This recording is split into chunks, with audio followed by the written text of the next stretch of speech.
is going to give great, real advice. Absolutely, but you got to find the right person. I mean, there's people out there that will do that. There's people out there that will give you the answers and not ask the questions. And I think it's really finding the person that asks the questions and not just giving you the answers that you want to hear. It just feels that this is so important that we've got to do something interpersonal and not just go look at the internet on this one now. You know, if you don't mind, I'll give you a good example. Years ago when this market was doing these crazy things, and Wells has always been a very conservative lender. When I was producing, not as a manager, but as producing, I was at a project and I was working there, and there was my competition sitting next to me on this one afternoon, and they were promoting an option arm product.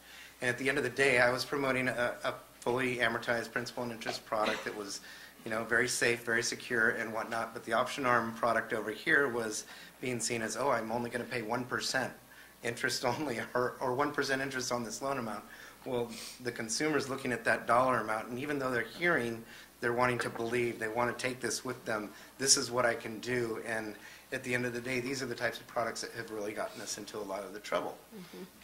And it's not necessarily the consumer's fault, it might not be the loan officer's fault, it's just a multitude of things that just all peak together. Now, panelists, to prepare you, before we end tonight, I want to ask each of you guys to provide us with one solid piece of advice that we haven't covered yet. But I'm not going to hit you up with that right this second. You can think about it, because I'm dying to know what you guys want to know. So there's no floating microphone, so stand up, speak loudly, and I'll repeat it. Okay? Sir? A question to Leonard. What happens to the depreciation if you do an exchange from where we're kind of into this place here? So then you move in, you sell it, so you have depreciation from the original purchase, and then you have depreciation from this place here. What happens to that depreciation when you go to sell it? Okay, do you want to repeat the question first? If it exceeds the 200, if you're single, if it exceeds the 250,000 exemption. Yeah, so that's a good question. So it sounds like what he's asking is you do an exchange into this building, you've depreciated your first building, now you've bought in this building, you're using it as a rental, and then you move in. Now, the question is, what do I do with my depreciation and all those gains that I've been deferring? Well, as soon as you move in, you don't do anything, okay? You're not going to be obligated to pay your taxes just because you moved into the place. You don't ever pay your taxes until you sell. Okay, now at some point, hopefully what's going to happen is you're going to sell this building this condo at a nice big profit. Now, the first thing that's going to happen is the first $250,000 of gain if you're single, or the first $500,000 of gain if you're married, will be tax exempt, tax avoidance at that point. Now, anything above, any gains in excess of those exemptions, you will be taxed on. Okay, so let's say you have $600,000 of gain. The first $500,000 is tax exempt because you're married when you sell this property. The excess $100,000 is taxable, and it's taxable at the 25% recapture rate because that's the highest rate. That's what the government's going to get you at first. Now, still, even though you're paying taxes, you're avoiding taxes on the first $500,000. So still a viable strategy. Are you talking about the $100,000 that you exceed? Excess, exactly. To the depreciation that you've actually depreciated, which exceeds, say, $600,000. Yeah, we're kind of getting into the nitty-gritty. But what happens with depreciation and your gains deferred from your last property? They lower the basis on your new property. So if I buy a $500,000 condo in this unit or in this building, what's going to happen is if I do it via the 1031 exchange, all my gains and my depreciation from my last property will offset my basis in this new property that I'm buying. So my basis, instead of being $500,000, may be a lot lower. And then when I sell my property above that level, that's when I start paying those taxes. Now again, if you've moved in, you can still go up, if you're married, to $500,000 of gains and pay zero to the tax man. Anything in excess of that will be taxable. Sir? You mentioned jobs earlier.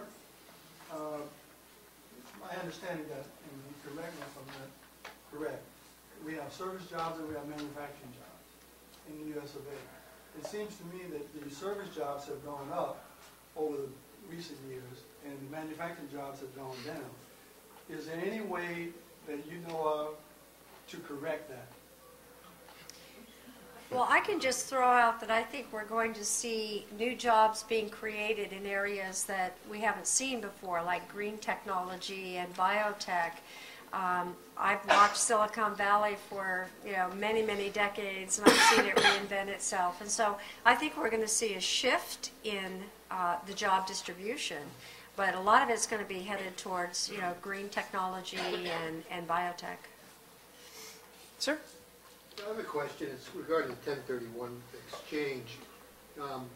Over my life, I've accumulated a number of properties scattered from San Diego to San Francisco to Charleston, South Carolina. My retirement strategy is to buy a large multifamily unit and live in the unit. Right. So can you do a 1031 exchange on a lot of properties? Yes. And also, if you sell the property that you're currently living in, is there any way to carry your tax base where you don't get clobbered because you've now have a building that's worth $2.5 million in your property taxes before, because of Prop 13 were only $250,000 or $300,000. Yeah, that's a good question. So the first part of the question is, can I exchange multiple properties into one large asset? And the answer is absolutely. Timing can be an issue in that regard. I have a client selling 3 condos in San Francisco right now. He's going to trade into 1 apartment building. Now the problem is all 3 of those condos might not sell at the same time, but he needs all the cash from those condos to buy the apartment building.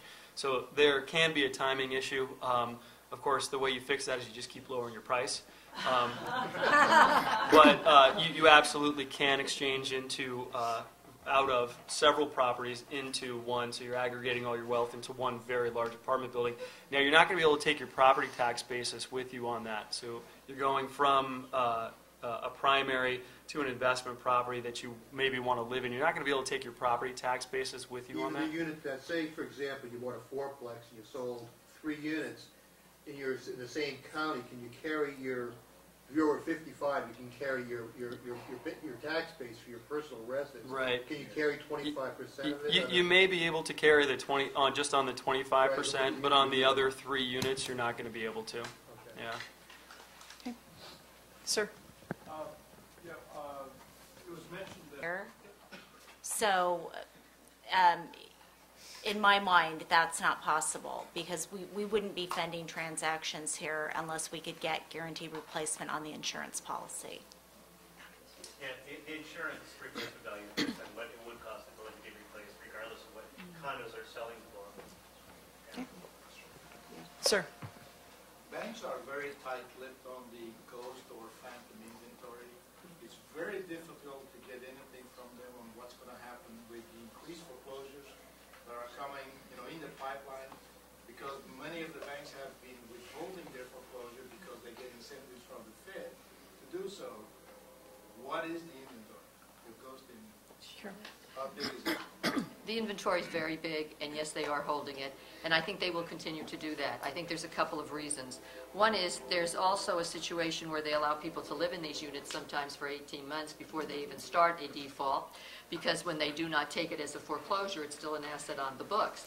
The second thing is once they do take the loss, then they are faced with either putting it on the market as an REO property, or the government has given them a tremendous benefit this year.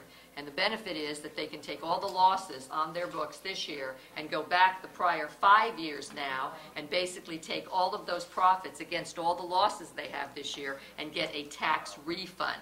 So that makes it very palatable for them, 1, to be in the foreclosure business, and 2, to keep the inventory so that they create a multiple offer market when they put it out, or hold it because they basically become whole. So I think, yes, there is phantom inventory. I think they will keep it there. They don't want to flood the market and then see the values go down substantially. I think you're going to have a foreclosure market out there for probably the next 3 or 4 years. I assume that now that we have a lot of the Alt-A market coming due, which is not subprime, it's the next tier up, and we have a lot of those coming due in the San Francisco Bay Area, I think we're probably out there with another 4 or 5 million foreclosures that are coming at us over the next 3 or 4 years. One more question. Sir? I've got a question. It's for Carol again. Yes. The consensus appears to be that interest rates will be rising, Yes. and we've talked about 0.5%, maybe 1% in the year, Yes. the upcoming year. If it exceeds that and goes towards 7-8% or toward a higher percentage rate, where do you see in your experience where